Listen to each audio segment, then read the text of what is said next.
नमस्कार विद्यार्थी मित्रांनो, स्वागत आहे तुमचं DMAR नर्सिंग या यूट्यूब चॅनलवर। तर मित्रांनो, आज एक महत्त्वाचा अपडेट घेऊन आलो आहे आपण। NHM अंतर्गत भरती आहे नाशिक जिल्ह्यामध्ये। नाशिकमध्ये जे कोणी आहे त्यांच्यासाठी खूप महत्त्वाचा अपडेट असणार आहे।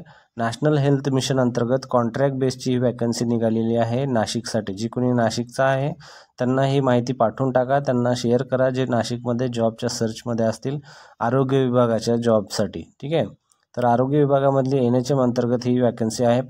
NHM मध्ये जॉब करण्याचा एक फायदा आहे, 10 वर्षांनी NHM आता परमनंट होणार आहे। तर हे GR जे आहे हे ऑलरेडी निघालेलं आहे GR मध्ये, आणि त्याचा रूल जो आहे 30% जे असतील हे NHM मधले कर्मचारी परमनंट होतील आणि 70% जे आहेत ते सरळ सेवेने परमनंट होतील। अशा प्रकारचा NHMचा हा एक नवीन GR रूल आहे। त्याचा व्हिडिओ आपण ग्रुपवर आपल्या यूट्यूबला पण टाकलेला आहे आणि ग्रुपवर पण आहे। तर NHM मधली पोस्ट असणार आहे 19 पदं याच्यामध्ये असणार आहेत।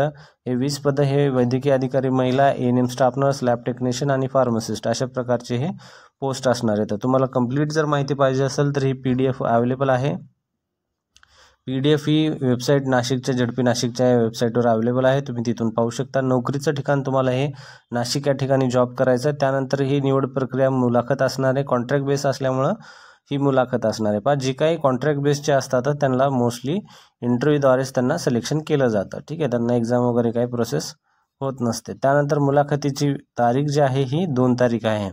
आज 26 तारीख आहे तुम्हाला, त्यानंतर ही 2 जुलैला ही मुलाखत असणार आहे। जे जुलै यामध्ये मुलाखत होईल आणि अर्ज स्वीकृतीचा वेळ जो आहे 2 जुलैपर्यंत रोजी सकाळी 10 वाजेपर्यंत तुम्ही किंवा भरू शकता फॉर्म। ठीक आहे, 2 जुलैपर्यंत। त्यानंतर मुलाखतीचा पत्ता पण या ठिकाणी मेन्शन केलेला आहे, कैलासवासी रावसाहेब थोरात सभागृह, जुने, जिल्हा परिषद नाशिक या ठिकाणी तुमची मुलाखत होऊन जाईल।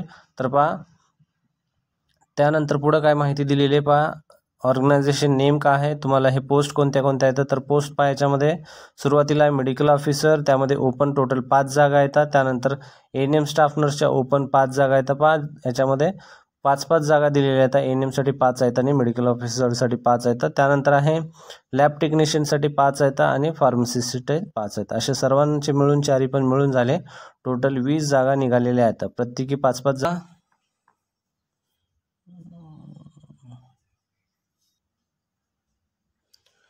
तर नंबर ऑफ पोस्ट आपण ऑलरेडी मेन्शन केलेला आहे।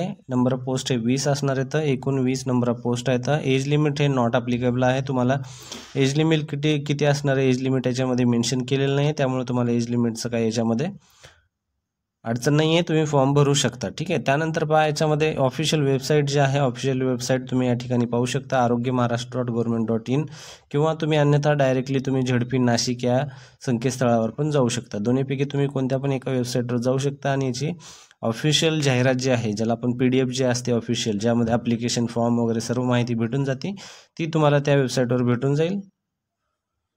त्यानंतर तुम्हाला ॲप्लिकेशन कसं पुरवठा करायचं, तर ॲप्लिकेशन पाठवण्याची जी पद्धत आहे ती ऑफलाईन आहे। वॉक इन इंटरव्ह्यू असल्यामुळे तुम्हाला हे ॲप्लिकेशन मोड जे आहे तुम्हाला ऑफलाईन जाऊन तिथं द्यावे लागेल। जे ऑफिस आहे ZP ऑफिस त्या ठिकाणी तुम्हाला ॲप्लिकेशन जाऊन सबमिट करावे लागेल। त्यानंतर जॉब लोकेशन हे नाशिकमध्येच असणार आहे। नाशिकचे ZP असेल, त्यानंतर नाशिकचे हॉस्पिटल असतील किंवा PSC असेल, या ठिकाणचं तुम्हाला जॉब लोकेशन भेटणार आहे, ज्या ठिकाणी तुम्हाला जॉब करायचं आहे। त्यानंतर तुमची मुलाखत जी असणार आहे 2 तारखेला मुलाखत होणार आहे, 2 जुलैला तुमची मुलाखत ही होणार आहे। ठीक आहे, 2 जुलैला तुमची मुलाखत होईल, ही नाशिकमध्येच होईल। तुमचा ॲड्रेस याचा पण आपण ऑलरेडी मेन्शन केलेला आहे। त्यानंतर क्वालिफिकेशन काय असणं गरजेचं आहे मेडिकल ऑफिसरसाठी ऑब्वियसली MBBS गरजेचं आहे, जर नाही भेटले तर BMS आणि BMS पण त्यांनी प्रेफर करू शकतात। त्यानंतर नेक्स्ट आहे ANM साठी ANM आणि स्टाफ नर्ससाठी ANM आणि GNM दोघं पण फॉर्म भरू शकता। BSc पण प्रेफरन्स GNM ला दिला जाईल, खूप महत्त्वाचं याच्यामध्ये मेन्शन केलेलं आहे, प्रेफरन्स हे GNM ला दिलं जाईल। ठीक आहे, ANM पेक्षा GNM ला जास्त प्रेफरन्स देण्यात येणार आहे। त्यानंतर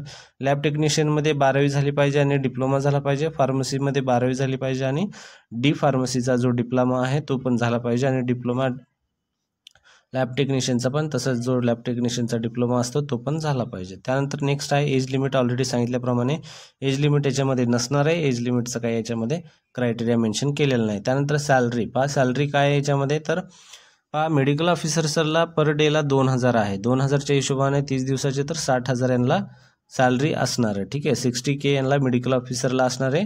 त्यानंतर MBBS ला आहे आणि BMS ला आहे 1333 रुपये, BMS ला कमी आहे आणि MBBSला 60,000 आहे. त्यानंतर ANM स्टाफ नर्ससाठी पहा दिवसाला 600 रुपये पर डे पडणार आहे. तर 600 म्हणजे जवळपास पहा हे 20,000च्या जवळपास तुमची सॅलरी याच्यामध्ये पडणार आहे. 20,000च्या जवळपास ही NHM मध्ये कुठली पण जॉब पहा तुम्ही 20,000च्या जवळपासच असते, यापेक्षा कमी पण नसते आणि जास्त पण नसते. त्यानंतर लॅब टेक्निशियन पण सेम असणार आहे आणि नेक्स्ट आहे फार्मसिस्टचं पण सेम असणार आहे. दोघांमध्ये तिघांमध्ये पण काही चेंजेस नाही येतं. तिघांची पण सॅलरी ही पूर्णपणे सेम असणार आहे. 18 ते 20,000च्या जवळपास ही सॅलरी बसणार आहे तिघांची. त्यानंतर पहा याच्यामध्ये सिलेक्शन प्रोसेस काय असणार आहे. सांगितल्याप्रमाणे सिलेक्शन प्रोसेस हे पूर्णपणे इंटरव्ह्यू बेसवर असणार आहे. तुमचं जेव्हा तुम्ही हे पूर्ण फॉर्म भरता, ॲप्लिकेशन वगैरे व्यवस्थित जाऊन तुम्ही ZP नाशिकमध्ये फॉर्म भरशाल, तेव्हा फॉर्म भरल्यानंतर तुमची एक शॉर्टलिस्ट बनवली जाईल. शॉर्टलिस्ट म्हणजेच एक लिस्ट बनवली जाईल, ज्या लिस्टमध्ये जे त्यांनी पडताळणी करतील डॉक्युमेंट सगळ्यांचे व्यवस्थित असतील. त्यानंतर त्या शॉर्टलिस्टला कॅन्डिडेटला काय केलं जातं, बोलवलं जातं. ते बोलवल्यानंतर मग तुम्हाला त्या ठिकाणी इंटरव्ह्यू घेतला जाईल. इंटरव्ह्यू ऑलरेडी आपण मेन्शन केलेला आहे. त्यानंतर आहे पहा व्हेन्यू ऑफ इंटरव्ह्यू कुठं आहे, रावसाहेब थोरात हॉल, जिल्हा परिषद नाशिक या ठिकाणी तुमचं इंटरव्ह्यू होणार आहे. Late Raosaheb Thorat hall, old Zilla Parishad Nashik या ठिकाणी तुमचं इंटरव्ह्यू होऊन जाईल. त्या ठिकाणी तुम्हाला इंटरव्ह्यू भेटेल. त्यानंतर नेक्स्ट आहे पहा इम्पॉर्टंट डेट्स जे आहेत, इम्पॉर्टंट डेट्स पण या ठिकाणी मेन्शन केलेले आहेत. पहा 2 जुलैला सकाळी 10 ते 12:30पर्यंत तुम्हाला तुमचे जे फॉर्म आहेत, जे ॲप्लिकेशन आहेत ते ॲक्सेप्ट केले जातील. पहा ह्याच दिवशी पण दुसरी गोष्ट पण होणार आहे, तुमचा इंटरव्ह्यू पण ह्याच दिवशी होणार आहे. आता जर हे लगेच जर ह्याच दिवशी होत असेल तर तुमची जी शॉर्टलिस्टची प्रक्रिया आहे, ही शॉर्टलिस्टची प्रक्रिया ऑन द स्पॉटच होऊन जाईल.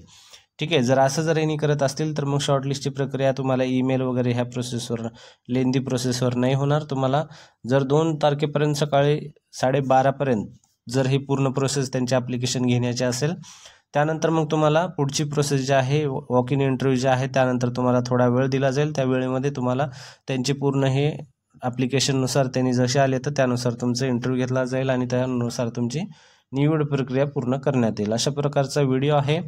जर व्हिडिओ आवडला असेल तर नक्की मित्रांनो व्हिडिओला लाईक करायला विसरू नका, चॅनलला सबस्क्राईब करायला विसरू नका. असे चॅनलवर आपण महत्त्वाचे जे काही अपडेट आहेत, आरोग्य भरती असेल म्हणा, सार्वजनिक आरोग्य भरती असेल किंवा मग वैद्यकीय शिक्षण संदर्भातली अपडेट असेल, ते पूर्ण अपडेट आपण चॅनलवर अपडेट करत असतो. त्यानंतर काही प्रिव्हियस क्वेश्चन झालेले असतील, एक्झाम झालेले असतील, त्या संदर्भातील क्वेश्चन पेपर आपण अपडेट करत असतो. मोस्टली आपल्या चॅनलवर डेली 1-2 व्हिडिओ तर अपडेट होतच असतात. जे कोणी तुमच्या संदर्भात फॅमिलीमध्ये असेल किंवा तुमच्या कलिगमध्ये असेल, शेजारी वगैरे असेल, जे कोणी असेल तुमच्या कॉन्टॅक्टमध्ये, त्यांना हा चॅनलची लिंक शेअर करा, जेणेकरून त्यांना ह्या अशा अपडेटच्या संदर्भात माहिती भेटून जाईल. तर चला भेटूया पुढच्या व्हिडिओमध्ये. थँक्यू.